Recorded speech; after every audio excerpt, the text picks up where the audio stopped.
दुनिया में प्रत्येक जीव जंतु अपने आप को जिंदा रखने के लिए बहुत सारे कार्य करता है, जिसके अंदर सांस लेना, खाना खाना या और भी अन्य काम शामिल होते हैं। प्रत्येक जीव जंतु इन सभी कामों को अपने आप को जिंदा रखने के लिए करता है। तो इस चैप्टर में, जिसका नाम है जंतुओं में जय प्रक्रम, कक्षा 7वीं का ये चैप्टर है, इसको आज हम शुरुआत करेंगे। तो जय श्री राम बच्चों, आज मैं आपको पढ़ाने वाला हूं जंतुओं में जय प्रक्रम। बेटे बहुत ही ज़रा आपका लेंदी चैप्टर ये होने वाला है और सबसे ज़्यादा इंपॉर्टेंट चैप्टर भी ये होने वाला है, क्योंकि इसके अंदर से आपका जो एग्जाम आएगा वो सबसे ज़्यादा आएगा। ठीक है, तो इसको चैप्टर को हमें बहुत ही ज़्यादा डीपली पढ़ना है, बहुत ही ज़्यादा आसान भी इसको हम कह सकते हैं। अगर समझ आ जाए तो बहुत ही ज़्यादा ये आपके लिए आसान है, अगर आपको ये समझ नहीं आया तो इसको आप बहुत ही ज़्यादा हार्ड चैप्टर भी मान सकते हैं। ठीक है, क्योंकि इसमें जितना भी चीज़ें हैं आपको समझनी पड़ेंगी, आपको रटना नहीं, आपको समझना है। तो चलिए शुरू करते हैं। देखिए जय प्रक्रम, जैसे कि हमने देखा, प्रत्येक जीव जंतु क्या करता है बेटे, अपने आप को जीवित रखने के लिए कुछ ना कुछ प्रक्रियाएं करता है। जैव यानी कि जिंदा प्राणी, जो प्रक्रम यानी कि कुछ ना कुछ प्रक्रियाएं, कुछ ना कुछ हम करते हैं जिससे कि हम अपने जीवन यापन को या जो हम जीवन को अपने बढ़ा सकते हैं या फिर लंबा जीवन जी सकते हैं। ठीक है, या फिर ऐसा बोलें कि भाई कुछ प्रक्रियाएं ऐसी हैं जिनको अगर हम करना बंद कर दें तो हम तुरंत ही मर जाएंगे। ठीक है, तो इस चैप्टर के अंदर हम इन्हीं चीजों के बारे में जानेंगे। देखिए हमने सजीव विशेषताओं का अन्वेषण वाले कक्षा 6 के अध्याय में पढ़ा था कि हमने सजीवों की उत्तरजीविता यानी कि जिससे कि वो जिंदा रहते हैं। ठीक है, आवश्यक प्रकार यानी कि कार्यों के बारे में जाना था, जैसे कि पोषण, श्वसन, उत्सर्जन और जनन। कुछ कार्य ऐसे हैं, ये पोषण हो गया यानी कि भोजन लेना, बिना भोजन के प्रत्येक जीव जंतु जिंदा नहीं रह सकते, बिना श्वसन के प्रत्येक जीव जंतु जिंदा नहीं रह सकते, बिना उत्सर्जन के भी प्रत्येक जीव जंतु जिंदा नहीं रह सकते। जनन की अगर हम बात करें, जनन भी जरूरी इसलिए होता है, जनन के बिना जिंदा तो रह सकते हैं, लेकिन बेटे जनन इसलिए जरूरी होता है क्योंकि आगे आने वाली जो संतान होती है वही आपकी पीढ़ी को आगे लेके जाएगी। ठीक है, तो इस चैप्टर में जनन के बारे में तो हम नहीं पढ़ेंगे, बल्कि हम इस चैप्टर में बेटे पोषण और श्वसन के बारे में इस चैप्टर के अंदर हम जानेंगे। ठीक है, तो चलिए शुरू करते हैं। सबसे पहले अगर हम बात करें बेटे, हमारा जो चैप्टर स्टार्ट होता है आपका, वो होता है बेटे हमारे भोजन से यानी कि पोषण से। ठीक है, तो हम देखेंगे, आपने परिवेश का अवलोकन कीजिए, इस पर ध्यान दीजिए कि जंतु क्या खाते हैं। जंतु विभिन्न प्रकार के भोजन को ग्रहण करते हैं। भोजन के आधार पर बेटे हमने प्रत्येक जीव जंतु को 3 भागों में बांटा हुआ है। ये सब ये सारी बातें आप सभी पहले से जानते हैं। जैसे कि बेटे शाकाहारी जीव जंतु होते हैं, है ना, जो केवल घास फूस खाते हैं, हरी चीज़ें खाते हैं, यानी कि साग सब्जी खाते हैं, पेड़ पौधों को खाते हैं। ठीक है, इसके बाद बेटे मांसाहारी हो गए। ठीक है, मांसाहारी बेटे जानवरों को खाते हैं। ठीक है, या मांस खाते हैं हम कहीं तो सिंपल नॉर्मल लैंग्वेज में। और तीसरे हो गए बेटे सर्वाहारी। सर्वाहारी यानी कि जो बेटे सब कुछ खाते हैं, मांस भी खाते हैं, शाकाहारी चीजें भी खाते हैं और मांसाहारी चीजें भी वो खाते हैं। ठीक है, जैसे कि आगे देखिए क्या लिखा है, मधुमक्खी और शक्करखोरा पुष्पों का मकरंद चूसते हैं, यानी कि जो फूलों का रस होता है उसे चूसते हैं। मानव, शिशु एवं अन्य जंतुओं के शावक अपनी माँ का दूध पीते हैं। यानी कि प्रत्येक जीव जंतु खाना खाता है और अलग अलग तरीके से खाता है। जैसे मधुमक्खी बेटे पुष्पों का रस चूस रही है। ठीक है, मानव अपनी माँ का दूध पीता है, या बाकी जो और भी जीव जंतु हैं वो बच्चों को अपना दूध पिलाते हैं। अगर अजगर की बात करें, ये जंतुओं को सीधा सीधा निगल जाते हैं। ठीक है, कुछ जलीय जंतु अपने आसपास जल में तैरते हुए भोजन के छोटे छोटे कणों को छानकर भी खा लेते हैं। ठीक है, प्रत्येक जीव जंतु किसी न किसी प्रकार से अपना भोजन ग्रहण करता है। ठीक है, मानव तथा सभी जंतु भोजन से ऊर्जा प्राप्त करते हैं। अब बेटे भोजन जरूरी क्यों है, क्यों भोजन की हमें इतनी आवश्यकता है, ये जानना हमारे लिए बहुत ज्यादा जरूरी है। पोषण की जब हम बात करते हैं तो भोजन बेटे हमारे लिए बहुत ज्यादा जरूरी हो जाता है। अब ये भोजन जरूरी क्यों हो जाता है, क्यों, क्योंकि बेटे इससे हमको शक्ति मिलती है, ऊर्जा मिलती है, ऊर्जा मिलती है हमको एटीपी की फॉर्म में। ठीक है, आगे देखिए, जिससे वे विभिन्न प्रकार के जय प्रक्रम को करने के लिए सक्षम होते हैं। देखिए अगर आप खाना नहीं खाएंगे आपको शक्ति नहीं मिलेगी, ऊर्जा नहीं मिलेगी और आप कुछ भी काम नहीं कर पाएंगे। इसलिए भोजन हमारे लिए बेटे बहुत ज़्यादा जरूरी हो जाता है। ठीक है, जंतु ऐसा भोजन ग्रहण करते हैं जिसके अंदर बेटे कार्बोहाइड्रेट होना चाहिए, प्रोटीन होना चाहिए, वसा या और भी जो छोटे विटामिन खनिज हैं वो भी सारे के सारे प्रचुर मात्रा में हमारे भोजन के अंदर होने चाहिए। ठीक है, लेकिन बेटे क्या होता है, इन सभी पदार्थों को डायरेक्ट हमारा शरीर नहीं पचा सकता। ठीक है, कार्बोहाइड्रेट को एज कार्बोहाइड्रेट, प्रोटीन को एज प्रोटीन, या फैट को या वसा को एज वसा हमारा जो शरीर है वो नहीं पचा सकता। इसलिए हमारा शरीर क्या करता है बेटे, इन सभी पदार्थों को सरल पदार्थों में तोड़ देता है। ये जो सारे पदार्थ हैं बेटे ये जटिल खाद्य पदार्थों के अंदर गिने जाते हैं। ठीक है, इसलिए इनको सरल रूपों में तोड़ना बेटे हमारे शरीर के लिए बहुत ज़्यादा जरूरी होता है। तो इसी को हम बोलते हैं बेटे हमारा डाइजेस्टिव सिस्टम, यानी कि हमारा जो पाचन तंत्र है वो। ठीक है, पाचन तंत्र के अंदर हम यही करेंगे, पाचन के अंदर हम यही समझेंगे कि किस प्रकार हमारा जो शरीर है वो इन सभी पोषक तत्वों को सरल पदार्थों में विघटित कर देता है। ठीक है, जटिल भोजन घटकों का अपेक्षाकृत सरल रूप में विघटन आहार नाल एक लंबी नलिका में होता है। आहार नाल के अंदर बेटे हम पूरा का पूरा जो हमारा डाइजेस्टिव ट्रैक है उसके बारे में हम जानेंगे। ठीक है, ये प्रक्रिया जो होती है बेटे आपके मुख से शुरू होती है और गुदा पे समाप्त हो जाती है। जैसे जैसे भोजन इस नलिका में आगे बढ़ता है वैसे वैसे विभिन्न भागों में पाचक रस इसे सरल रूपों में विघटित कर देते हैं। ठीक है, हमारा जो शरीर है बेटे, जो भोजन अगर मान लीजिए आपने कोई भी भोजन ग्रहण किया है, ठीक है, अगर आपने कोई भी भोजन बेटे ग्रहण किया है, मान लीजिए आपने कोई भोजन खाया है और भोजन खाने के बाद बेटे वो डायरेक्ट क्या होगा, आपके मुंह के अंदर जाएगा और मुंह के अंदर बेटे आपका वो जो भोजन है वो कई सारे भागों में टूटेगा। ठीक है, सबसे पहले आपके मुंह के अंदर जो दांत हैं उसको पीसेंगे, चबाएंगे, फिर वो भोजन सीधा सीधा सीधा सीधा आपके इस नली में जाएगा जिसको हम बोलते हैं ग्रास नली। ग्रास नली के बाद बेटे वो जाएगा आपके आमाशय के अंदर, ये आमाशय हो गया, और आमाशय से जाएगा बेटे वो आपकी छोटी आंत के अंदर। छोटी आंत के बाद उसको बड़ी आंत से निकाल के फेंक दिया जाएगा गुदा के द्वारा बाहर। ठीक है, तो इस प्रक्रिया में प्रत्येक अंग एक महत्वपूर्ण भूमिका निभाता है और वो भोजन को सरल पदार्थों में तोड़ने के लिए बहुत ज्यादा काम करता है। तो इसी प्रकार हम इस चैप्टर के अंदर, इस पूरे ट्रैक के अंदर जिन जिन चीजों का इस्तेमाल हो रहा है या जो जो अंग जो जो काम कर रहे हैं उस सभी चीजों के बारे में हम जानेंगे। तो चलिए आगे देखते क्या लिखा है। भोजन का यह सरल रूप हमारी आहार के विभिन्न हिस्सों द्वारा अवशोषित कर विभिन्न शरीर के विभिन्न भागों में पहुंचाया जाता है। यानी कि जो भोजन पच चुका है उसके रस को बेटे पूरे शरीर में पहुंचाया जाता है, क्योंकि हमारे प्रत्येक शरीर के एक एक कोशिका को भोजन की आवश्यकता होती है। ठीक है, इसलिए वो जो भोजन है बेटे वो पूरे शरीर में फैलाया जाता है। ठीक है, तो चलिए शुरू करते हैं, जिसका टॉपिक का नाम है जंतुओं में पोषण।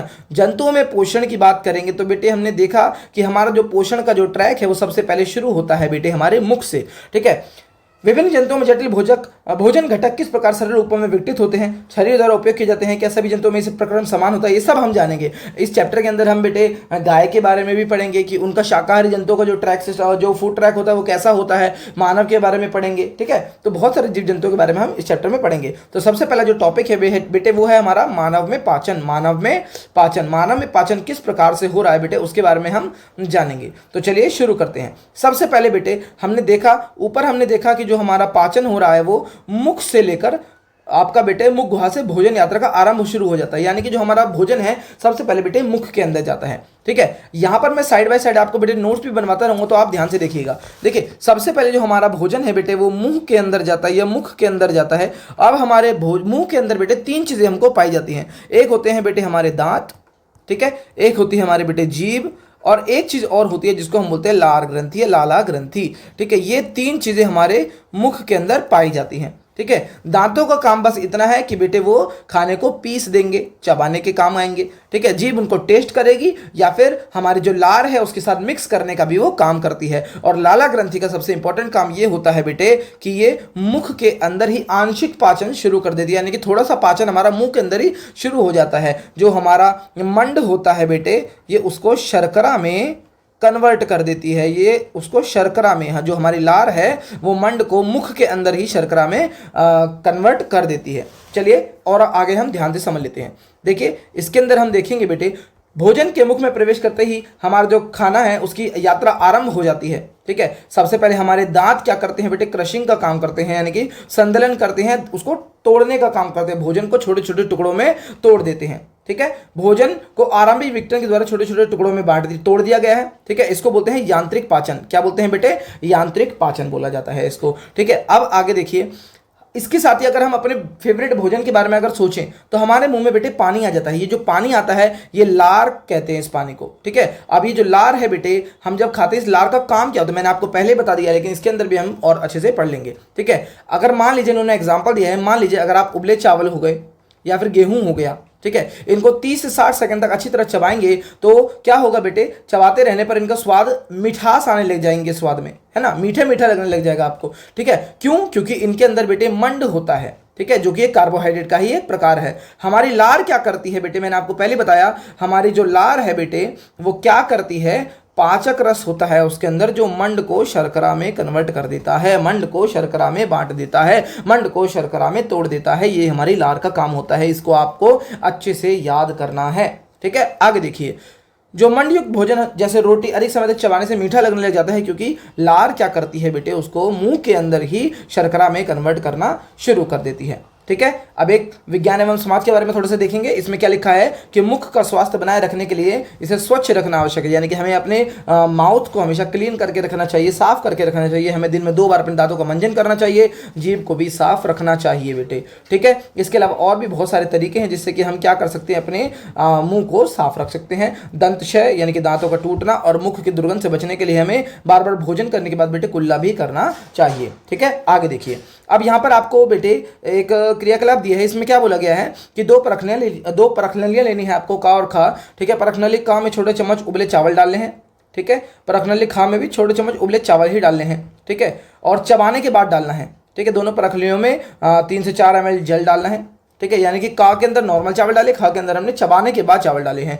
ठीक है। चावल एवं जल के मिश्रण के आरंभिक रंग को देखना है, ठीक है। और एक बिंदु पारी की सहायता से दोनों में आयोडीन विलयन डालेंगे, आयोडीन विलयन को हमें डालना है, ठीक है। अब देखेंगे, हमने याद कीजिए, आपने 6ठी क्लास में मंड का परीक्षण भी किया होगा, है ना। मंड का जो हम करते हैं ना, आयोडीन टिंचर डालते तो बैंगनी कलर आ जाता है। तो क्या होता है देखिए, कक्षा 6 में हमने सीखा था कि मंड पर आयोडीन के विक्रिया स्वरूप नीला और काला रंग प्राप्त होता है ना। परखनली का में नीले काला रंग दिखाई दे जाएगा बेटे आपको, ठीक है। लेकिन जो खा है ना, उसके अंदर हमने चावल को बेटे चबाया था। चबाने से क्या होता है, हमने देखा हमारे मुंह के अंदर मंड शर्करा में परिवर्तित हो जाता है। तो लार की क्रिया के कारण मंड सरल शर्कराओं में विघटित हो गया है, इसलिए अभी जो खा में रंग दिखाई देगा वो काला नीला नहीं दिखाई देगा। अगर दिखेगा भी तो बहुत ज्यादा कम मात्रा में वो दिखाई देगा बेटे, ठीक है। अब हम जान गए हैं कि मुख में लार के स्राव से मंड को शर्करा में तोड़ दिया जाता है। ये बात आपको गांठ बांधकर याद रख लेनी है कि मुंह से ही हमारा पाचन शुरू हो जाता है। और लार क्या करती है, कार्बोहाइड्रेट का एक रूप जिसको हम मंड बोलते हैं, उसको शर्करा में, शुगर में कन्वर्ट कर देती है, ठीक है। शरीर में जटिल भोजन को सरल रूप में विघटित करने का यह प्रक्रम पाचन कहलाता है। यानी कि पाचन की डेफिनेशन भी इन्होंने हमको दे दी है बेटे कि पाचन की डेफिनेशन क्या है, शरीर में जटिल भोजन को सरल रूपों में विघटित करने का यह प्रक्रम ही बेटे पाचन कहलाता है। ये लाइन बहुत ही ज्यादा आपको इंपॉर्टेंट है, इसको अंडरलाइन कर लीजिएगा, ठीक है। अब जो भोजन है बेटे वो हमारा मुंह से शुरू हुआ था, मुख से बेटे कहाँ चले जाएगा, जिसका नाम है, एक अगला हिस्सा है जिसको हम बोलते हैं बेटे आहार नाल, ठीक है। हमारी एक नली होती है जिसको बोलते हैं हम आहार नाल। अब आहार नाल बेटे, इसका एक ही काम है, इसका एक काम है बेटे, ये क्या करती है, ये लगातार संकुचित होती रहती है और लगातार बेटे शिथिल होती रहती है, यानी कि कंप्रेस भी होती है और रिलैक्स भी होती है, ठीक है। इसी वजह से क्या होता है, जो भोजन है वो नीचे की तरफ धकेला जाता है, ठीक है। तो भोजन नली में जो भोजन है बेटे वो नीचे की तरफ धकेला जाएगा, ठीक है। जब हम अपना भोजन चबाते हैं तो लार न केवल मंड के पाचन में सहायता करती है, लेकिन ये भोजन को गीला भी कर देती है। जो हमारी लार थी बेटे, हमारा जो लार थी वो भोजन को तरल रूप में कन्वर्ट कर देती है, जिससे कि खाना नरम हो जाता है और निकलने में आसानी होती है, ठीक है। अब जो मृदुकृत भोजन आगे की तरफ धकेला गया है बेटे, एक लंबी लचीली सी नलिका होती है जिसको ग्रास नली हम कहते हैं, उसके अंदर ये चले जाता है, ठीक है। लेकिन नीचे कैसे जाता है, क्योंकि ये जो इसकी जो दीवारें होती हैं, भित्तियां होती हैं, दीवारें होती हैं, वो बेटे एक लहरदार लगातार, ठीक है, संकुचित होती रहती हैं और शिथिल होती रहती हैं, ठीक है। यानी कि कॉन्ट्रैक्ट रिलैक्स ये होती रहती करती रहती हैं, जिस वजह से हमारा जो भोजन है वो बेटे नीचे की तरफ गति करता है और लास्ट में जाकर वो बेटे आमाशय के अंदर धकेला जाता है, ठीक है। अब आमाशय आपका एक बहुत ज्यादा इंपॉर्टेंट टॉपिक ये होने वाला है, इसको ध्यान से देखिएगा बेटे। आमाशय के अंदर हम बेटे 3 चीजों के बारे में पढ़ेंगे। आमाशय के अंदर बेटे हम HCl के बारे में पढ़ेंगे, यानी कि हाइड्रोक्लोरिक एसिड के बारे में पढ़ेंगे हम, ठीक है। हम आमाशय के अंदर हम बेटे श्लेष्मा के बारे में पढ़ेंगे कि श्लेष्मा क्या होता है, उसका काम क्या होता है, और इसके अलावा आमाशय कुछ पाचक रस भी छोड़ता है बेटे, उसके बारे में भी हम इसके अंदर पढ़ेंगे। इन 3 चीजों को आमाशय छोड़ता है, इनके बारे में हम पढ़ेंगे बेटे, ठीक है। अब देखिए क्या होता है, आमाशय क्या कर रहा है। देखिए सबसे पहले हमारा जो भोजन था वो मुंह के अंदर के, मुंह में हमने चबाया, उसको जीभ ने उसको टेस्ट लिया और उसके बाद उसको लार ने मंड को शुगर में कन्वर्ट कर दिया है। उसके बाद हमारा जो भोजन है आहार नली में गया, नली ने संकुचन विरलन करके उसको नीचे भेजा, नीचे जाने के बाद वो बेटे हमारा आमाशय के अंदर आ गया है, जिसको हम इंग्लिश में बोलते हैं स्टमक, ठीक है। अब स्टमक के अंदर 3 चीजें पाई जाती हैं, एक होता है हाइड्रोक्लोरिक एसिड, एक होता है श्लेष्मा, एक होता है पाचक रस,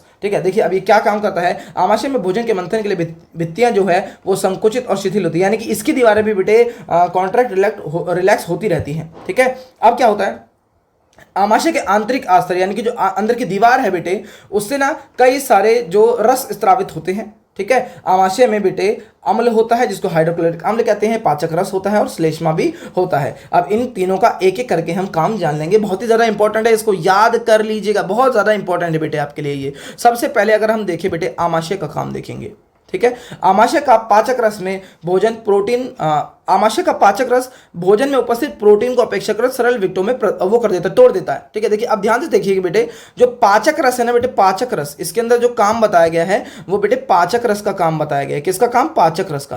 पाचक रस क्या कर रहा है, ध्यान से सुनिए, पाचक रस क्या कर रहा है? पा से प्रोटीन, है ना, पा से प्रोटीन, पा से, एक मिनट बेटे, सॉरी, पा से बेटे प्रोटीन। ठीक है, ये याद रखना है, पा से बेटे क्या बनता है? हमारा प्रोटीन बनता है। तो जहां भी पाचक रस दिख जाएगा तो पाचक रस क्या करेगा बेटे? आपके जो प्रोटीन है उसको तोड़ेगा। ठीक है, पाचक रस क्या करेगा? आपके प्रोटीन को तोड़ेगा। ध्यान से देखिए, पाचक रस भोजन में उपस्थित प्रोटीन को सरल घटकों में तोड़ देता है। पाचक रस का काम हमने देख लिया है। पाचक रस क्या कर रहा है? जो आमाशय के अंदर तीन चीजें हैं, तीन चीजों में एक चीज है पाचक रस। तो पाचक रस का काम है, पा से प्रोटीन, तो पाचक रस बेटे प्रोटीन को सरल पदार्थों में तोड़ रहा है, सरल पदार्थों में तोड़ रहा है। कौन तोड़ रहा है प्रोटीन को? पाचक रस तोड़ रहा है प्रोटीन को। इसके बाद जो दूसरा जो हमारा प्रोडक्ट है वो है बेटे अम्ल। अम्ल यानी कि हाइड्रोक्लोरिक अम्ल। अम्ल का काम बेटे क्या होता है? अम्ल का काम होता है प्रोटीन को विघटित करने में सहायता देता है। देखिए, अब ये जो पाचक रस है बिना अम्ल के काम नहीं कर पाएगा। अम्ल को बेटे क्या, अम्ल क्या करता है? इसका सहायता करता है, इसका दोस्त है। ठीक है, पाचक रस बिना अम्ल के कार्य नहीं करता है, तो इसीलिए हाइड्रोक्लोरिक अम्ल बेटे पाचक रस के कार्य करने के लिए बहुत ज़्यादा जरूरी होता है, उसकी सहायता करता है। ठीक है, इसके अलावा ये अम्ल है तो इसलिए बेटे हानिकारक जीवाणु को भी ये नष्ट कर देता है। तो ये हो गए अम्ल के काम। ठीक है, इसके बाद श्लेष्मा क्या काम है? श्लेष्मा, श्लेष्मा यानी कि क्या? देखिए अब ध्यान से अगर हम देखें तो श्लेष्मा का काम इतना है। देखिए अम्ल जो होता है ना, हाइड्रोक्लोरिक अम्ल बहुत ही ज्यादा एसिडिक होता है, बहुत ही ज्यादा हानिकारक होता है। अगर ये ज्यादा बन जाएगा और कोई भी प्रोटेक्शन लेयर नहीं होगी तो ये हमारे स्टमक को हानि पहुंचा सकता है, जला सकता है। ठीक है, क्योंकि अगर हम इसके पीएच वैल्यू की बात करें, ठीक है, इसका पीएच वैल्यू बेटे आपका 0 से 3 के बीच में होता है शायद। ठीक है ना, तो अब जो ये बहुत ज्यादा हानिकारक होता है। ठीक है ना, क्या होता है बेटे, अगर ये ज्यादा बन जाएगा तो हमारा जो ये जो आमाशय है ना, ये बेटे जल जाएगा, ये पूरा का पूरा जल जाएगा। ठीक है, तो इसको जलने से बचाने के लिए हमारे शरीर में होता है श्लेष्मा। ठीक है, हमारे शरीर में क्या होता है बेटे? श्लेष्मा होता है। श्लेष्मा क्या करता है? आमाशय के अस्तर की जो अंदर का वो है ना, अम्ल से सुरक्षा करता है और क्षति को रोकता है। क्योंकि आमाशय क्या कर सकता है बेटे? हमारा जो अम्ल है उसके अंदर जो अम्ल बन रहा है वो उसको जला भी सकता है। तो ध्यान से एक बार दोबारा सुनेंगे। देखिए सबसे पहले अगर हम देखें, हमारा जो आमाशय है इसके दीवारों पर बेटे श्लेष्मा होता है। ठीक है, श्लेष्मा निकलता है, पाचक रस निकलते हैं, और क्या होता है बेटे? हमारा अम्ल निकलता है ना। पाचक रस, अम्ल और श्लेष्मा होते हैं। आमाशय की भित्ति को बचाने के लिए श्लेष्मा होता है। किससे बचाएगा? अम्ल से बचाएगा, क्योंकि अम्ल बहुत ज्यादा हानिकारक होता है। और अम्ल क्या कर रहा है? भोजन के अंदर जितने भी कीटाणु थे, जीवाणु थे, उनको नष्ट कर देगा। और इसके अलावा बिना अम्ल के जो प्रोटीन है वो नहीं टूटेगा। और प्रोटीन को कौन तोड़ रहा है? प्रोटीन को हमारा पाचक रस तोड़ रहे हैं। तो ये बातें आपको याद रखनी है। ठीक है, लेकिन अभी भी हमारा पूरा का पूरा भोजन नहीं पचा है, अभी भी पूरा भोजन हमारा नहीं पचा है। आमाशय में भोजन आंशिक रूप से पचता है, थोड़ा बहुत पच जाता है, उसके बाद अर्ध तरल पदार्थ में परिवर्तित हो जाता है, यानी कि थोड़ा सा टूट कर तरल पदार्थ में परिवर्तित हो जाता है, आधे तरल पदार्थ में परिवर्तित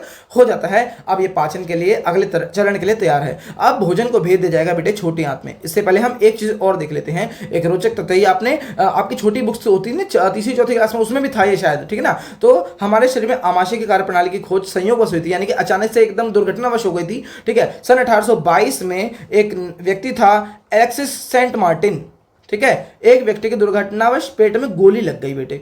ठीक है, उसका जो डॉक्टर था वो था बेटे विलियम ब्यूमोंट। ठीक है, सेंट मार्टिन का घाव कभी पूरी तरीके से ठीक ही नहीं हुआ।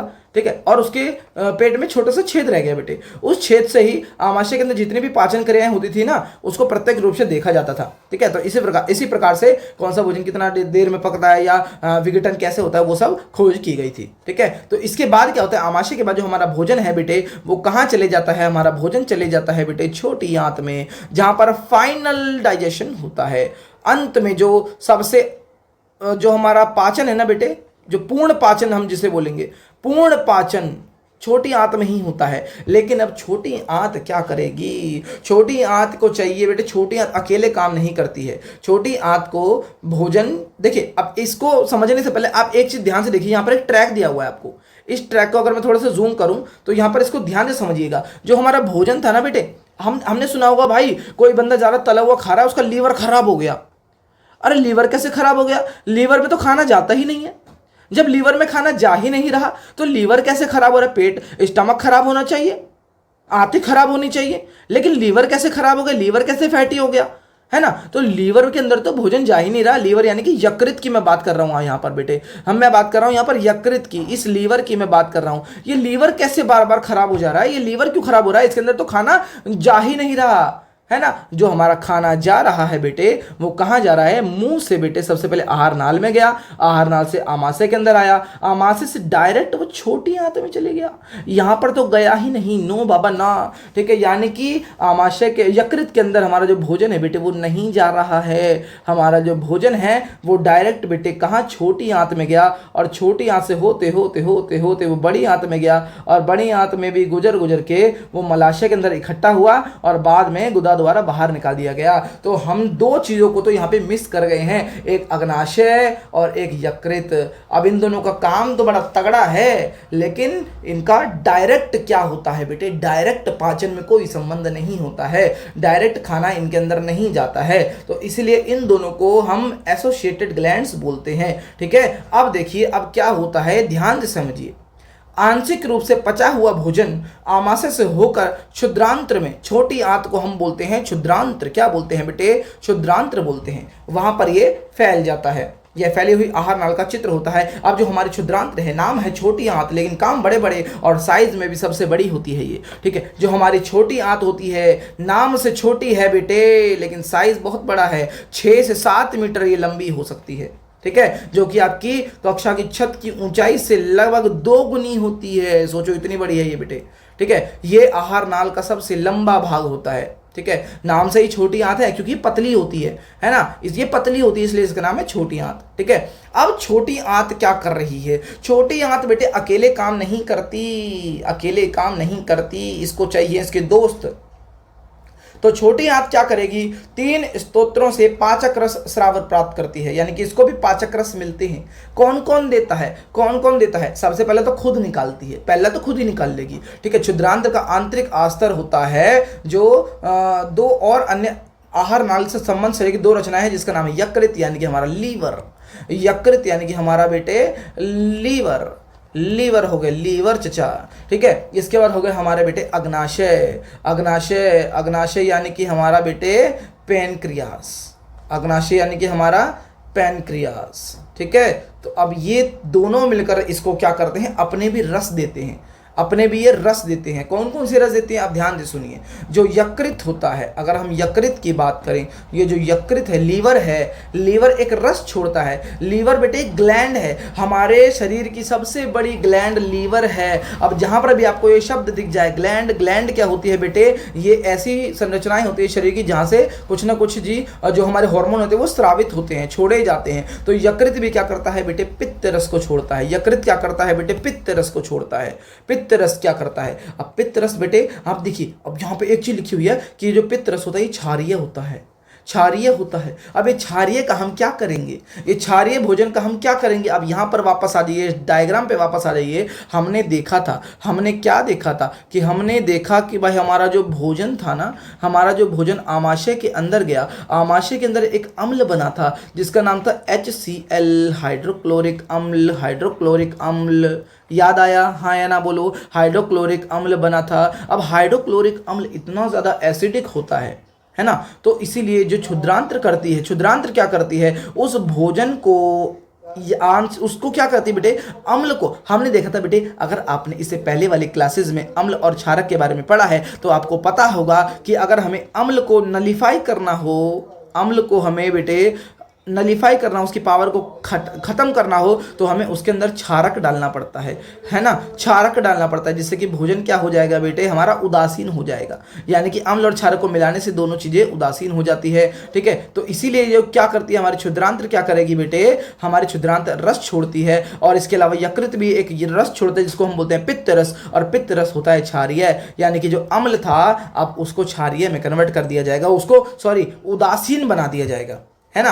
अब देखिए उदासीनीकरण की प्रक्रिया, ये देखिए बता भी रहे हैं ये लोग, ठीक है। पित्त रस आमाशय से आने वाले भोजन में उपस्थित अम्ल को उदासीन कर देता है और वसा को छोटी छोटी गोलिकाओं में विघटित कर देता है, ठीक है। 2 काम बता दिए इन्होंने पित्त रस के, पित्त रस के इन्होंने 2 काम बता दिए, ध्यान से सुन लीजिए, पित्त रस के 2 काम बता दिए। हमारा जो पित्त रस था उसके दो काम इन्होंने बता दिए। पहला काम अम्ल को उदासीन करेगा, अम्ल को उदासीन करेगा बेटे, अम्ल को उदास बना देगा, उदासीन कर देगा, उसकी पावर को ये खत्म कर देगा। और दूसरा काम वसा, वसा होते हैं ना, कार्बोहाइड्रेट वसा ये सब, तो वसा के हमारे शरीर के अंदर छोटी छोटी गोलिकाएं होती हैं, ठीक है। वसा को छोटी गोलिकाओं में, पूरा नहीं तोड़ेगा, छोटी गोलिकाओं में तोड़ देगा, बाकी काम आंत भी तो करेगी ना, है ना। तो छोटी गोलिकाओं में बेटे ये तोड़ देता है, छोटी गोलिकाओं में इसको विघटित कर देता है, छोटी गोलिकाओं में इसका विघटन कर देगा,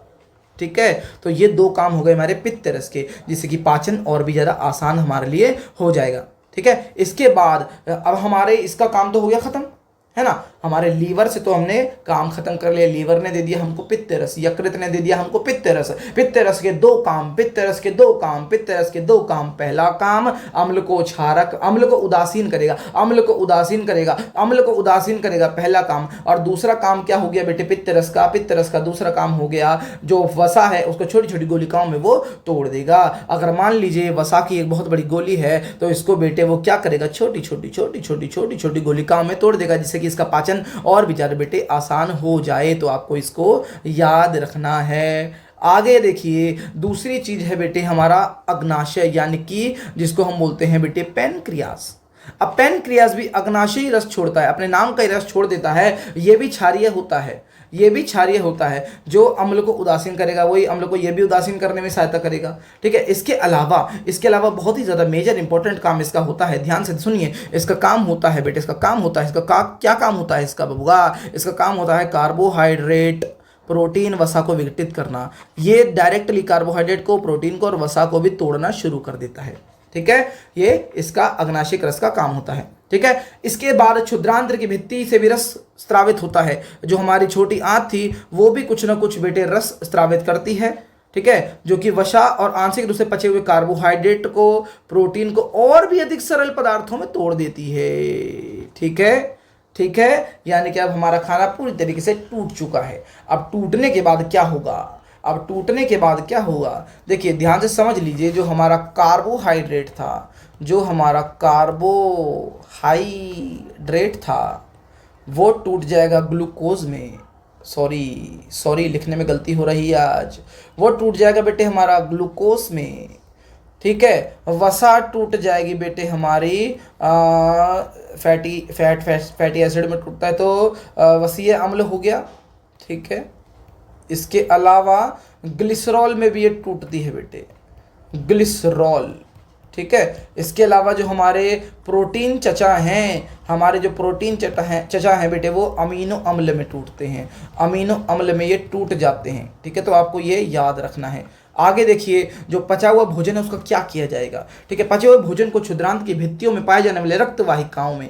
अब देखिए, हमारे शरीर में सब कुछ पाचन हो चुका है, लेकिन अब वो शरीर में पहुंचाया कैसे जाएगा। अब वो जो पाचन किया गया है, इतना खाना खाया, उसको अच्छे से चबाया, उसको तोड़ दिया पूरा, और भी तोड़ते गए। पहले आमाशय ने तोड़ा, फिर उसके बाद क्षुद्रांत्र के अंदर बेटे पित्त रस ने तोड़ दिया, उसके बाद अग्नाशय रस ने तोड़ दिया। इतना टूट चुका, पिट पिट के बेचारा हमारा खाना चूरा हो चुका। उसके बाद उसके अंदर रस बचा है थोड़ा बहुत, ठीक है, जो कि हमारे लिए बहुत ज़्यादा जरूरी है। उसके बाद जो खाना है बेटे क्षुद्रांत में गया, क्षुद्रांत के रस ने भी उसको और अच्छे से तोड़ दिया, और उसके बाद जो कार्बोहाइड्रेट था वो ग्लूकोज में टूट गया, वसीय अम्ल में और ग्लिसरॉल में टूट गया, प्रोटीन टूट गया, अमीनो अम्ल में। अब इसके बाद क्या होता है, ध्यान से सुनिए। अब इसके बाद इसको खून में पहुंचाना बहुत ज़्यादा जरूरी है, यानी कि हमारे ब्लड के अंदर जब तक खाना नहीं जाएगा, क्योंकि ब्लड ही एक ऐसा, हमारा खून ही एक ऐसा तत्व है जो हमारे शरीर में घूमता रहता है, इधर से इधर घूमता रहता है। तो इसलिए बेटे खून के अंदर किसी भी चीज़ को डालना बहुत ज़्यादा ज़रूरी है,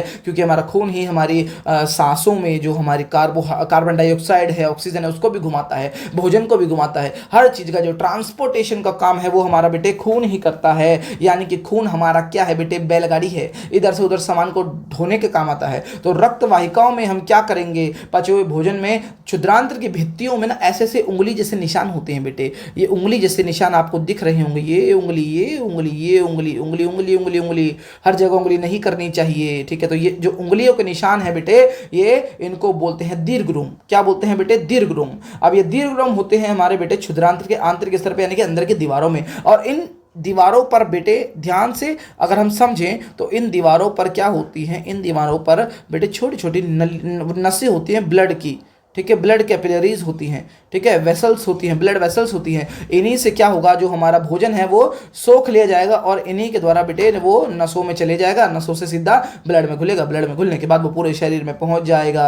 तो ध्यान से समझिए यहाँ पर क्या लिखा हुआ है, जो रक्त में प्रविष्ट होते हैं यानी कि जो रक्त वाहिकाओं में उपस्थित रक्त होता है उसके अंदर खाने को भेज दिया जाता है क्षुद्रांत्र में, भित्तियों में पाए जाने वाले रक्त वाहिकाओं में, ठीक है। ये क्षुद्रांत कैसे अवशोषित होते हैं, क्षुद्रांत का आंतरिक स्तर पतला होता है, बहुत ज़्यादा पतला होता है बेटे ये, ठीक है। उंगली जैसे हजारों प्रवर्ध होते हैं जिसको जो सतही क्षेत्रफल बढ़ाते हैं, यानी कि किसी भी चीज को पचाने के लिए क्षेत्रफल को बढ़ा देते हैं, ठीक है, और रक्त में डायरेक्ट पोषक तत्वों को भेज देते हैं। फिर उनके बाद शरीर में पूरे विभिन्न भागों में उनको ले जाया जाता है और सुचारू रूप से कार्य करने के लिए ऊर्जा प्रदान करवाई जाती है, ऊर्जा बनाई जाती है हमारे शरीर के द्वारा, जिससे कि ऊर्जा से बाद में वृद्धि होगी और मरम्मत, टूटे फूटे टिश्यूओं की मरम्मत भी बेटे की जाएगी, ठीक है। इसके बाद हमारा पाचन हो चुका है खत्म, लेकिन अभी भी दो चीजें बाकी रह गई हैं। देखिए एक चीज पहले तो ये पढ़ लेते हैं, क्या लिखा है कि सीलिएक एक रोग ऐसी अवस्था है जिसमें शरीर गेहूं, जौ, राई में पाए जाने वाले ग्लूटन नामक प्रोटीन के लिए प्रतिक्रिया करता है, यानी कि ग्लूटेन नहीं पचा पाते हैं हम।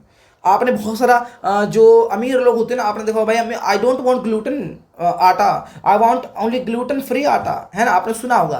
तो ग्लूटेन क्या होता है, ये ग्लूटेन क्या होता है बेटे, गेहूं में, जौ में ग्लूटेन पाया जाता है। तो जब भी हम गेहूं जौ वगैरह खाएंगे तो हमको पचेगा ही नहीं वो, है ना। तो इसीलिए क्या होता है, ये सीलिएक होता है इस रोग का नाम, ठीक है। तो इसीलिए लोग क्या करते हैं बेटे, वो ग्लूटेन वाला आटा नहीं खाते, जो कि पचने के लिए बहुत ज़्यादा मुश्किल हो जाता है उनके लिए, ठीक है। तो आपको ये याद रखना है, ठीक है। सीलिएक ऐसा रोग है जिसमें ग्लूटेन नहीं पचता है। ग्लूटेन किसमें पाया जाता है, गेहूं जौ राई वगैरह में पाया जाता है, ठीक है। तो इसलिए क्षुद्रांत सुचारू रूप से कार्य नहीं कर पाती अगर ये रोग हो जाएगा आपको, ठीक है। तो इसलिए ग्लूटेन युक्त भोजन हमें नहीं खाना होता है इसमें, ठीक है। आप देखिए ज्वार, बाजरा, रागी, इन सब चीज़ों को खाया जाता है क्योंकि इनके अंदर ग्लूटेन नहीं होता है। अब जो खाना था बेटे, जो क्षुद्रांत्र के बाद कहाँ चले जाएगा, बड़ी आंत में चले जाएगा, बृहद्रांत्र में चल जाएगा। बड़ी आंत नाम से बड़ी आंत लेकिन काम से छोटी आंत, ठीक है। बृहद्रांत्र बड़ी आंत इसलिए है क्योंकि ये बहुत ज़्यादा चौड़ी होती है, ठीक है। अधिकांश पोषक तत्वों को क्षुद्रांत में अवशोषित होने के बाद, यानी कि सारा खाना अवशोषित हो गया है, एब्जॉर्प्शन हो गया है, उसके बाद जो शेष बिना पचा भोजन है, जो सड़ गया है हमारे लिए, जिसकी जरूरत नहीं है, उसको भेज दिया जाएगा बृहद्रांत्र में। और बृहद्रांत्र बेटे नाम से बृहद्रांत्र, लेकिन केवल लंबाई इसकी है 1.5 मीटर की, वो थी 6 मीटर की, यह है 1.5 मीटर की, लेकिन नाम बृहद्रांत्र क्योंकि ये बहुत ज़्यादा चौड़ी होती है, ठीक है। बृहद्रांत्र क्यों कहते हैं, क्यों कहते हैं, देखिए क्वेश्चन भी आगे ना, क्योंकि ये बहुत ज़्यादा चौड़ी होती है, बहुत ज़्यादा चौड़ी होती है, ठीक है। बृहद्रांत्र बिना पचे भोजन में से बेटे, अच्छा ये भी कुछ ना कुछ तो काम करेगी। ये क्या करेगी, ये क्या करेगी, ये क्या करेगी, ये जल को और कुछ लवणों को, यानी कि नमक टाइप के जो होते हैं, ठीक है, लवणों को अवशोषित कर लेगी, जल को भी अवशोषित कर लेगी, लवण को अवशोषित कर लेगी। जो बाकी बच गया उसको, अर्ध ठोस जो पदार्थ बच गया उसको बेटे मल, जिसको हम कहते हैं पॉटी, जिसको हम कहते हैं, उसको आगे भेज देगी, ठीक है। और मल त्याग होने के लिए बृहद्रांत्र के निचले भाग में इकट्ठा हो जाएगा, जिसको हम मलाशय कहते हैं। मलाशय में सारा जो वेस्ट प्रोडक्ट है वो इकट्ठा हो जाएगा और बाद में जब आपको पॉटी आएगी आप उसको बाहर निकाल देंगे गुदा द्वार से, ठीक है। तो इसी को, ये पूरा का पूरा बेटे हमारा डाइजेस्टिव ट्रैक्ट था, ठीक है। अंततः इसे गुदा द्वार से बाहर निकाल दिया जाता है और इसी को हम बोलते हैं बहिक्षेपण। गुदा द्वार से भोजन को बाहर निकाल देना, भोजन तो कहेंगे नहीं उसको, हम बोलेंगे पॉटी को बाहर निकाल देना, बहिक्षेपण कहलाया जाता है, ठीक है, मल को, ठीक है। आगे देखिए अब क्या हो रहा है बेटे, रोचक तथ्य में एक चीज और देख लेते हैं। बृहद्रांत्र में विभिन्न प्रकार के सूक्ष्म जीव भी पाए जाते हैं बेटे, ठीक है। जीवाणु होते हैं जो पाचन में सहायता प्रदान करते हैं और पाचन तंत्र को बेटे अच्छा रखते हैं, ठीक है। ये रेशों को विघटित करते हैं और आवश्यक पोषकों का उत्पादन भी करते हैं, ठीक है। किण्वन भोजन जो हो गए, जैसे कि रेशे जो होते हैं, रेशे से समृद्ध भोजन, और जैसे कि किण्वन भोजन जो हमारे दही छाछ ये सब ना, ये सब पाचन तंत्र को उत्तम होते हैं, अच्छे पाचन तंत्र को अच्छा करने के लिए इनको हमें खाना चाहिए, ये याद रख लीजिए आप, ठीक है। आगे देखिए, शताब्दियों से यह सर्वविदित है, यानी कि सब जानते हैं कि उत्तम स्वास्थ्य को बनाए रखने में पाचन का महत्वपूर्ण योगदान है, बहुत महत्व है। प्राचीन आयुर्वेदिक ग्रंथ चरक संहिता है हमारा एक बहुत बड़ा ग्रंथ है जिसको आयुर्वेदिक ग्रंथ बोलते हैं, चरक संहिता सरलता से पचने वाले भोजन की भूमिका पर और पाचन बढ़ाने के लिए अदरक, काली मिर्च और जीरे जैसे मसालों का उचित उपयोग पर बल दिया गया है, ठीक है। तो ये आप इन चीज़ों का इस्तेमाल कर सकते हैं जिससे कि आपका जो पाचन है वो अच्छा रहेगा, ठीक है। आगे देखिए, पोषण के क्षेत्र में विज्ञान में हुए उन्नयन भी पाचन स्वास्थ्य को बनाए रखने के लिए मुख्य कारकों के रूप में उपयुक्त समय पर भोजन करने, यानी कि जो हमारा विज्ञान है आज के टाइम का वो भी बोलता है कि भाई सही टाइम पर भोजन करना चाहिए, उचित आहार ग्रहण करना चाहिए, भूख से अधिक भोजन हमें नहीं करना चाहिए, ठीक है।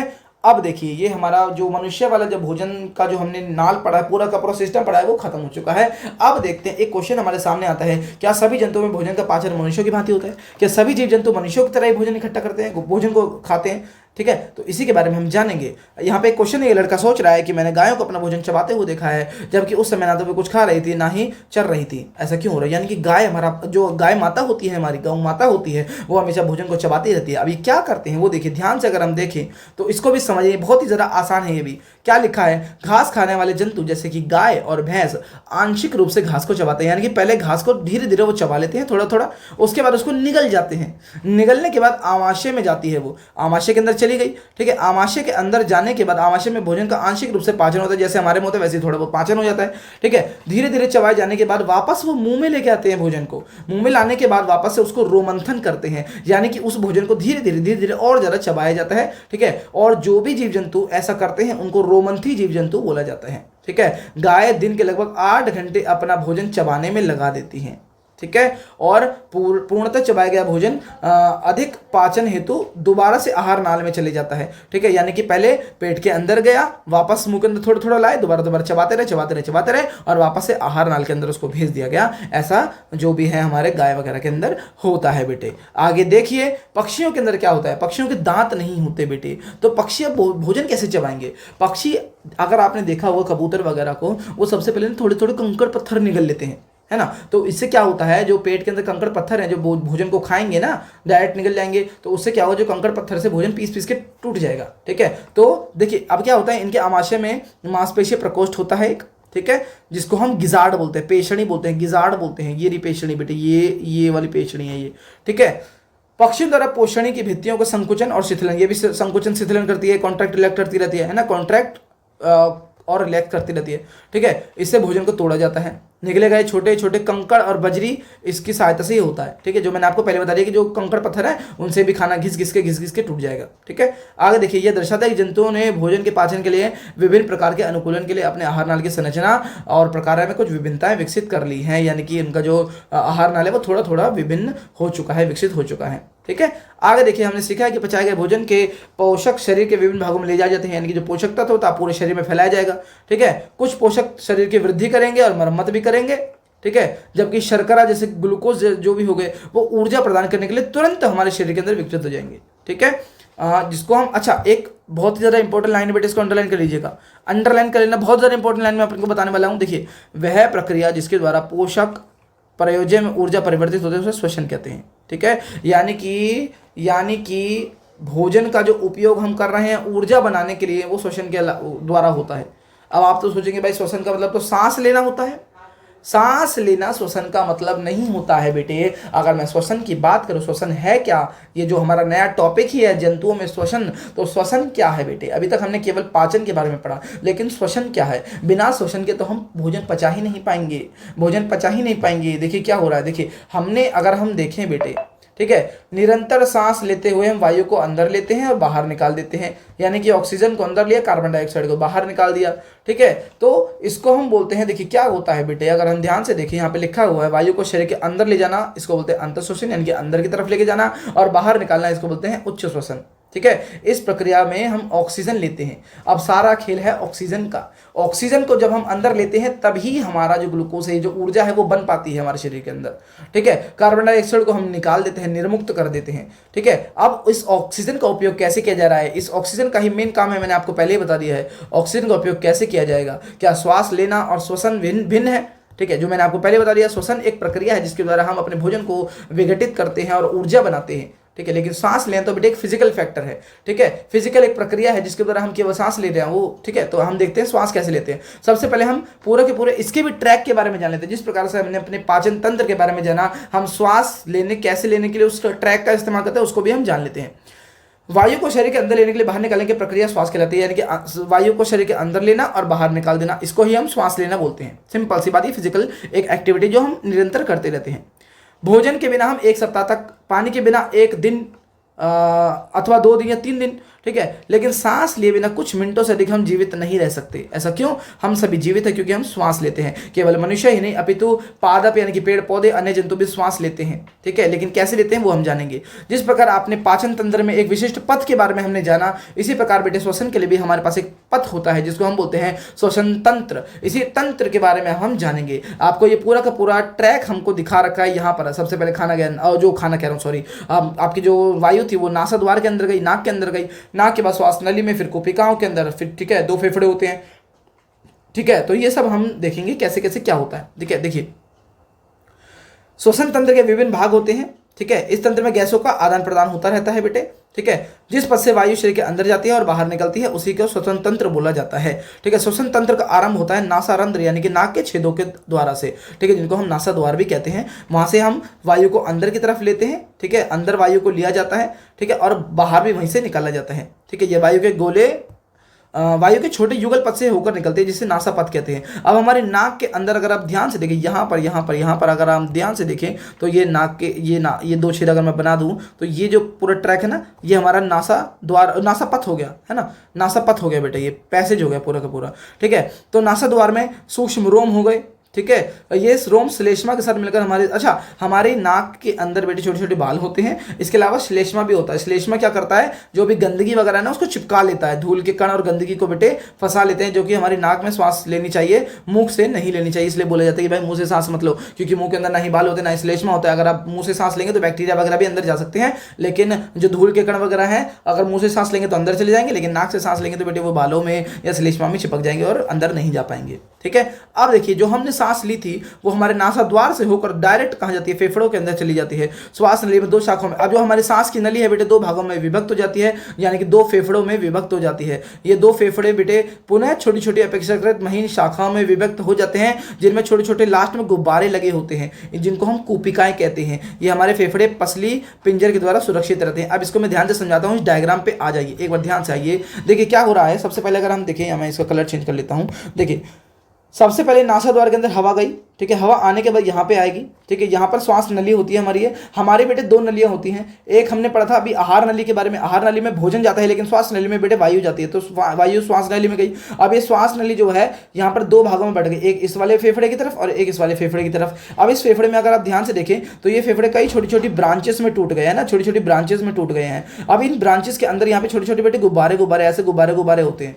ठीक है, यहाँ पे बनाने रखे हैं लेकिन मैं बना देता हूँ। तो छोटे छोटे गुब्बारे होते हैं जिनको हम कूपिकाएं बोलते हैं। अब इन कूपिकाओं के ऊपर बेटे छोटी छोटी ब्लड वेसल्स होती हैं। हमने देखा था किसी भी चीज को अगर ट्रांसपोर्ट करवाना हो, अगर शरीर में फैलाना हो तो नसों तक यानी कि खून के अंदर उसको लेके जाना बहुत ज्यादा जरूरी है। ठीक है, अब ये जो कूपिकाएं जो गुब्बारे होते हैं बहुत ज्यादा पतले होते हैं, जिनसे कि क्या होता है बेटे वायु जो है आसानी से आर पार जा सकती है। उसके बारे में अभी आगे देखेंगे अभी हम ध्यान से देखेंगे। तो ये जो कूपिकाएं होती है ये पसलियों द्वारा सुरक्षित रहती हैं बेटे। ठीक है, इसके अलावा एक चीज सबसे पहले ये चीज देख लेते हैं, हमारी अंतःश्वासित वायु में बहुत सारी धूल जो होती है बेटे फैल जाती है। ठीक है, बाहर रह जाती है, परंतु बहुत छोटे छोटे संक्रामक कण होते हैं ना बेटे, वो जो फेफड़ों के अंदर पहुंच जाते हैं, जैसे कोविड-19 था। ठीक है, वो महामारी के दौरान बेटे SARS-CoV-2 विषाणु ने श्वसन तंत्र को ही प्रभावित कर दिया, जिससे कि सांस लेने में कठिनाई जैसी बीमारी हमको हो गई थी। ठीक है, तो ये है अलग है। अब देखिए ये फेफड़ा बनाने का वो प्रोजेक्ट है, आप खुद से कर सकते हैं। मैं सीधा आपको मिनिमम टॉपिक समझाता हूँ। देखिए क्या होता है जब हम सांस को अंदर लेते हैं ना, ये आपको बेटे पेपर में भी आ सकता है, ये बहुत ज़्यादा इंपॉर्टेंट है, इसको स्टार बना लीजिए। ठीक है, ये 2 नंबर का क्वेश्चन आ सकता है। ऐसा क्या होता है देखिए ध्यान से समझेंगे। जब हम सांस लेते हैं तो हमारी पसलियां ऊपर की ओर और बाहर की ओर गति करती हैं। जब हमने सांस ली तो हमारी पसलियां तो बेटे बाहर की ओर फैल गई, हमारी जो पसलियां थी बेटे बाहर की ओर फैल गई, बाहर की ओर ऐसे ऐसे फैल गई, है ना। ठीक है, लेकिन जो डायफ्राम था वो नीचे की ओर गति कर गया।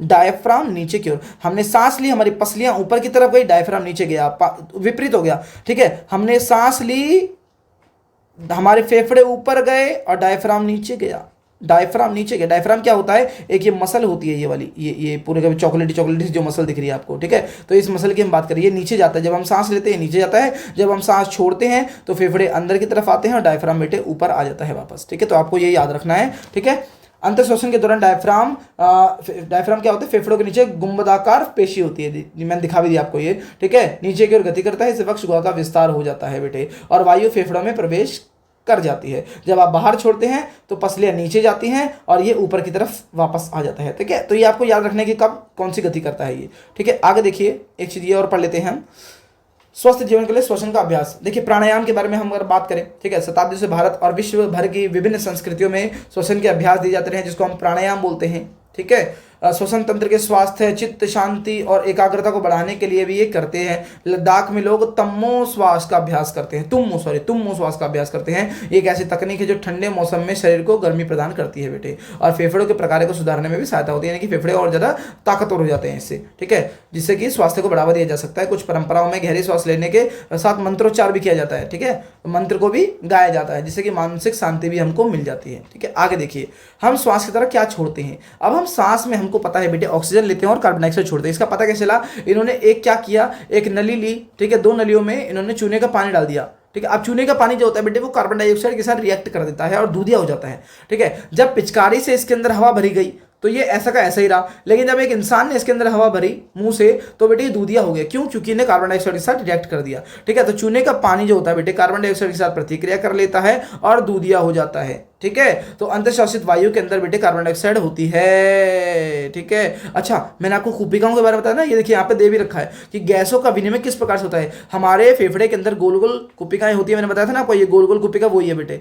ठीक है, अब इसकी जो दीवार होती है ना बेटे बहुत ज़्यादा पतली होती है। ठीक है, इसी से क्या होता है, देखिए आपको ब्लड दिख रहा होगा, ये ध्यान से देखेंगे अगर आप तो ये ब्लड दिख रहा है आपको, ये खून के लाल आरबीसी है, रेड ब्लड सेल्स है ना, रेड ब्लड सेल्स है, हीमोग्लोबिन लेके जा रहे हैं। ठीक है, ऑक्सीजन इनके अंदर से आएगी और कार्बन डाइऑक्साइड इनके अंदर भेज दी जाएगी। ठीक है, तो देखिए क्या हो रहा है, ऐसी कर बहुत सारी नसें देखिए कोपिकाओं के अंदर, ऐसी नसों को जाल फैला रहता है बेटा ऐसे ही। ठीक है, तो इसी से आपका जो भोजन है वो, जो भोजन कह रहा हूँ मैं बार बार, जो आपकी श्वास है, जो गैसें हैं उनका आदान प्रदान होगा। ठीक है, श्वसन की प्रक्रिया के दौरान वायु से जो बाहर से वायु फेफड़ों में आती है। ठीक है, यानी कि ऑक्सीजन आई, ठीक है, कुपिकाओं को भरा गया ऑक्सीजन में।